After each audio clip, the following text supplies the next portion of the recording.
Welcome back. We're going to break down a quick little movement series we can do for runners specifically to open up some of these tight tissues around our legs. So first thing we're going to play with is coming back onto our feet. So we're going to come back onto our toes and start to just open up some of that connective tissue in and around the plantar fascia.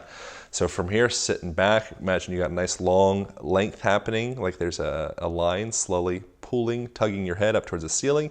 Imagine there's one consistent line from the head all the way down to the toes. If that's too much stress on the toes, which it might be, you could throw a cushion in between your hips and your ankles to kind of lift you up a little bit and bring you forward. That'd be a great option.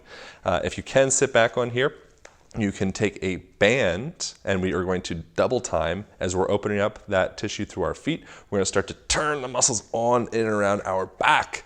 So from here, we're gonna slowly start to raise our arms up overhead while we're keeping that stack happening through the toes. So we are kind of compounding a few variables here. We're starting to turn the muscles on around the back of the shoulders. Sometimes if we are running, we might be perhaps our posture might start to compromise, things might start to break down. So this is gonna be a helpful way to start to turn those muscles on in and around the back to keep us strong, stacked, stable, upright while we are running. And you can start to bring that band down. You can come down onto your heels or into you're gonna come off your toes rather, and then you're going to slowly start to drop your weight backward behind you.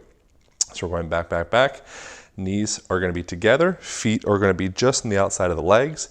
And you can just slowly explore a little bit of side rotational movement through the spine while we're opening up through the knees, through the quads, and also through the ankle joints. So alternating back and forth. If you feel comfortable, you can keep coming back. Come back as far as feels comfortable for you.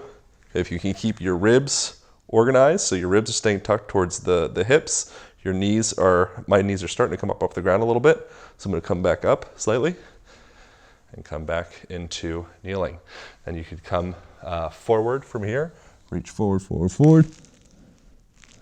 And then bring your weight back and start to alternate back and forth, opening up some space through those knees and through those ankles and through the spine. Then you can come back, laying onto your back, and grab yourself a band, or it could be a belt, or it could be a yoga strap or anything.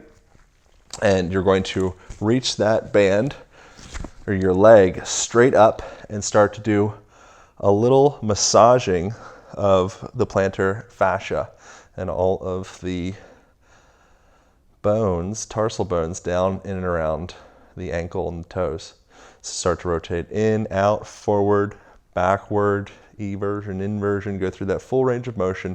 You could move the band up so it's more in and around the toes, and really emphasizing opening up through the calves here. Now we can play with what's called a PNF stretch, or contract relax, where we press the band, or we press our feet against the band. So we're pointing the toes, point, point, point, point, point. Hold that for about 5 seconds. 3, 2, 1, and then relax. And get an even deeper stretch into that ankle. And then from that deeper stretch, we're gonna press again, press, press, press. Hold that for 5 seconds, 4, 3, 2, 1, and then relax, open, open, open. Get that full range of motion out of there.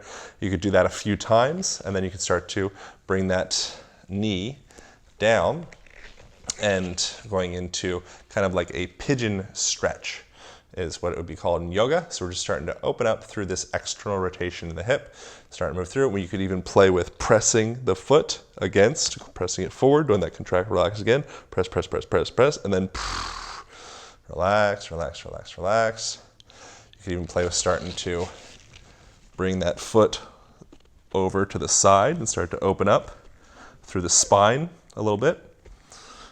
Keep that length through the neck, through the spine, and then come back over to the side from here, bring the knee over to the opposite side, and back and forth, alternating through, starting to really feel this openness happening through the hip.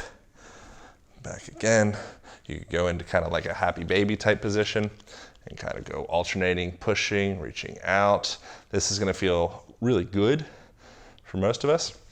And then we're gonna go out into the side. I'm gonna grab lower on the band or belt or whatever it may be, and start to slowly pull my leg out to the side, supporting the best I can, starting to open up through those adductors, open up through the hamstrings, and then coming back up. Then you're going to repeat that same series on the opposite leg, and that is going to be a really helpful little movement flow that you can utilize to start to open up that tissue around the legs, lower compartments, and also activating the upper body so that when you are running, you are all supple and mobile in your lower body, and you're also integrated and activated in the upper body. That's what we got. Thanks so much for tuning in. Remember to subscribe and tune in for more videos.